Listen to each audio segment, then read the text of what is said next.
안녕하세요. 커피앤크라임 채널에 오신 것을 환영합니다. 이야기에 앞서서 사건에 등장한 등장인물들의 사진이 궁금하시다면 네이버 블로그에 커피앤크라임을 검색하셔서 제 블로그를 확인해 보세요. 자, 오늘의 이야기는 결혼과 이혼에 대해서 많은 의문점을 들게 해줄 사건에 대해서 이야기해 볼까요? 최근에는 예전보다 많은 사람들이 이혼을 하는 추세인데요. 모두들 이혼을 할 걸 알고 결혼을 하는 건 아니지만 살다 보면 어쩌면 이혼이 최선일 때도 있죠. 오늘 이야기의 주인공인 로버트 피셔라는 남성은 자신이 15살 때 부모님이 이혼을 했고 그 과정에서 큰 마음의 상처를 입었기 때문에 자신만은 이혼을 절대 하지 말아야지 라는 신념을 가진 남성이었어요. 로버트 피셔는 1961년 4월 13일 미국 브루클린에서 태어났어요. 로버트는 평범한 가정에서 부모님과 누나들과 함께 자랐고 로버트가 15살일 때 로버트의 부모님은 이혼을 하게 돼요. 이혼 과정에서는 굉장히 많은 싸움이 있었고 이 과정에서 로버트를 포함한 수많은 사람들이 마음에 상처를 입게 됩니다. 후에 로버트의 지인 중 한 사람은 로버트의 부모님이 이혼을 하지 않았더라면 로버트의 인생이 더 좋게 풀렸을 것이라고 말하기도 했어요. 로버트는 30대가 되어서도 자신의 부모님의 이혼에 대해서 말을 했기 때문에 주변 사람들은 로버트가 그 일로 인해 얼마나 큰 상처를 받았는지 알 수 있었죠. 로버트랑 로버트의 누나들은 부모님의 이혼 후 아버지를 따라 애리조나주로 이사를 했어요. 그리고 후에 로버트의 아버지는 새로운 여자랑 결혼을 했지만 로버트는 새엄마를 극도로 싫어했대요. 새엄마가 이혼의 원인이라고 생각했던 모양이에요. 로버트는 그렇게 성인이 되어서 미 해군에 입대를 했지만 얼마 못 가 관두게 됩니다. 그렇게 로버트는 평생을 직업을 가질 때마다 오래 유지를 못하고 얼마 못 가서 관두는 그런 패턴을 지속했어요. 하지만 그가 해군에 있을 때 하나 얻은 게 있다면 그것은 바로 다정하고 착한 부인이었죠. 로버트는 메리 쿠퍼라는 여성을 만나게 되는데 이들은 만나자마자 사랑에 빠지게 되고 1978년 이들은 결혼까지 하게 됩니다. 결혼을 하게 되면 달달한 신혼기간을 즐기기 마련인데 이들에게 그 달달함은 찾아오지 않았어요. 로버트는 결혼을 하자마자 연애할 때랑은 180도 달라졌어요. 차갑고 굉장히 통제하려고 하는 그런 성향이 강했죠. 주변 사람들은 이들이 싸우는 걸 자주 들었지만 메리의 부모님은 이들이 자주 싸웠던 걸 몰랐던 건지 로버트를 무척 사랑했다고 합니다. 완벽한 사위라고 생각했죠. 그리고 이들은 일요일마다 교회도 나갔는데 교회에서도 로버트는 완벽하고 다정한 남편 행세를 연기했다고 해요. 그렇게 특정 사람들한테 로버트는 완벽한 남자였지만 다른 사람들한테 로버트는 그저 차가운 남편일 뿐이었어요. 시간이 흘러 이들은 딸인 브리트니와 아들인 로버트 윌리엄을 낳게 됩니다. 겉으로 보기엔 딸 하나 아들 하나를 낳고 잘 사는 것처럼 보였지만 시간이 갈수록 로버트는 통제하려는 성향이 점점 더 강해지고 메리한테 좋은 남편이 아니었어. 한 번은 메리가 말대꾸를 한다고 정원용 호스로 물을 뿌려버린 적도 있었고 메리는 집을 꾸미는 것도 로버트의 허락을 받고 꾸며야 됐고 로버트는 액자도 몇 개 이상 걸면 안 되고 벽은 무조건 하얀색이어야 된다고 별걸 다 통제를 했어. 이 시기에 메리 엄마는 집에 놀러 올 때마다 로버트가 거리감이 있다고 느끼긴 했지만 그녀는 그저 로버트가 어린 시절 이혼 가정에서 자랐기 때문에 남들과 가까워졌다가 후에 상처받을까 두려워서 저렇게 거리를 두는구나 하고 흐린 눈을 했다고 합니다. 그리고 로버트의 엄마는 로버트를 보고 마치 로버트의 아버지랑 자신의 결혼 생활을 보는 것 같았다고 했어요. 자신의 아들에게서 자신의 전 남편의 나쁜 모습이 그대로 보였죠. 그리고 메리는 이 시기에 로버트 몰래 직업을 구하게 돼요. 친구들한테는 자신이 혹시나 모를 사태를 대비해서 비상금을 마련한다고 말을 했지만 로버트는 이 사실을 전혀 모르고 있었어요. 메리는 무슨 사태가 걱정됐던 걸까요? 사실 로버트는 굉장히 야외 활동을 좋아하던 남성이었어요. 낚시며 등산, 사냥 등등을 좋아했죠. 하지만 그의 아이들은 달랐어요.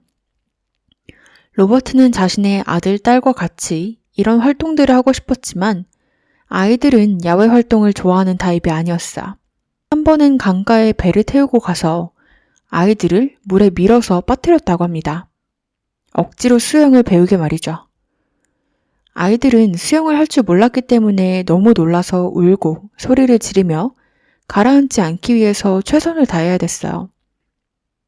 로버트는 그런 아이들을 그저 차갑게 쳐다보며 이제 수영을 억지로라도 배워야겠지? 라고 말했다고 합니다. 메리는 아이들의 안전이 걱정되었기에 그를 떠나려 비상금을 모으기 시작했던 걸까요? 뿐만 아니라 로버트의 친구들 또한 로버트에게서 적신호를 보기 시작했어요. 한 번은 이들이 다 같이 엘크 사냥을 갔었는데 엘크를 죽이고 나서 동물의 피를 얼굴에 야만인처럼 다 문질렀다고 해요. 또 한 번은 로버트가 그의 마당에서 개를 총으로 쏴 경찰이 찾아온 적도 있었어요. 경찰은 왜 개를 쐈냐고 물어봤고 로버트는 저 개가 자신의 개를 공격해서 총으로 쐈다고 했지만 사실 로버트의 개는 멀쩡했어요. 그는 그저 죽일 핑계가 필요했던 게 아니었을까요?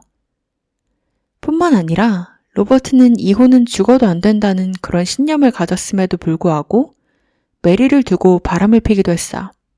자신은 하고 싶은 대로 다 해도 되면서 메리만은 안 된다는 그런 심보였나 봐요.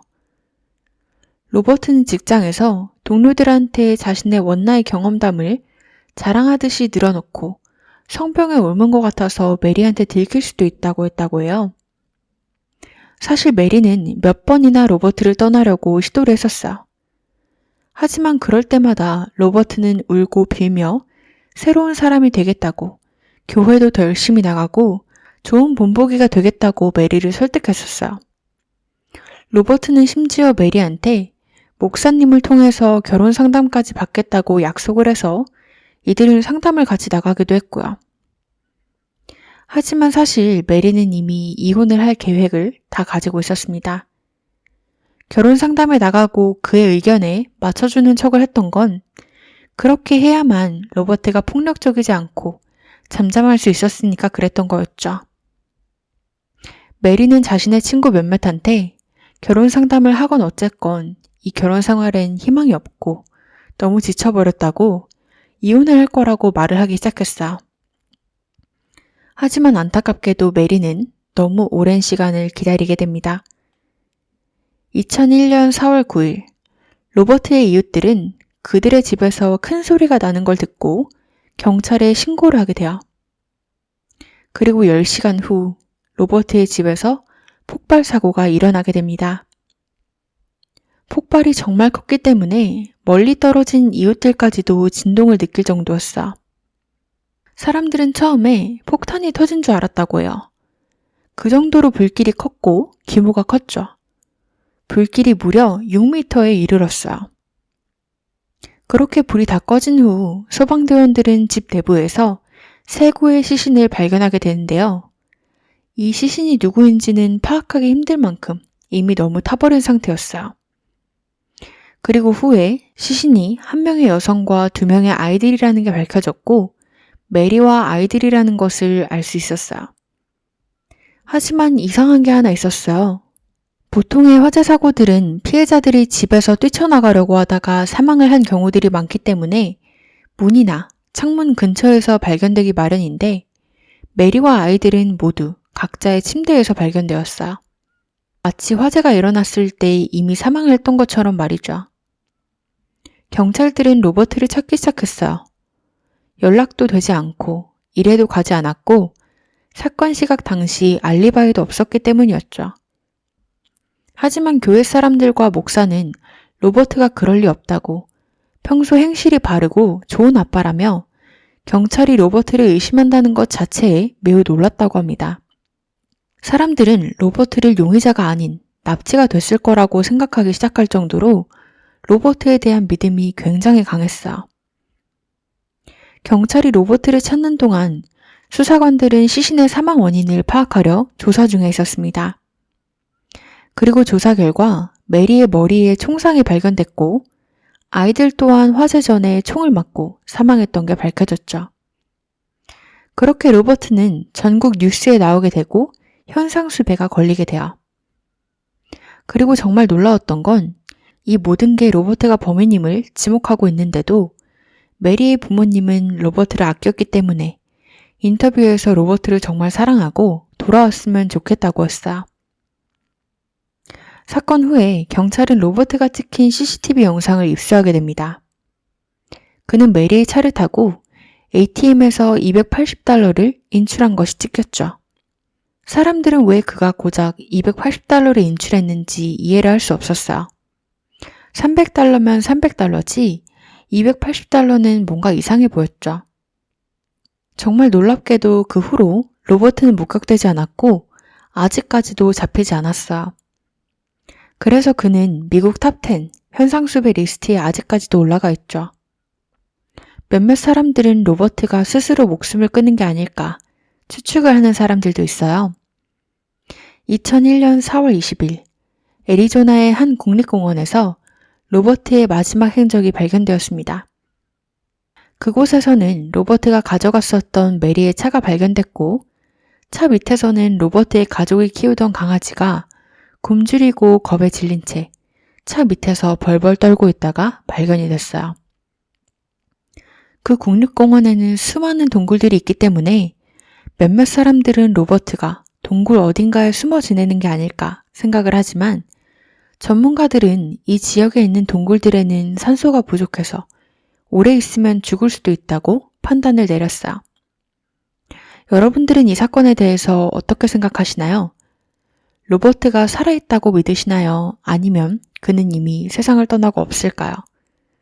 여러분들의 의견 댓글로 많이 남겨주세요.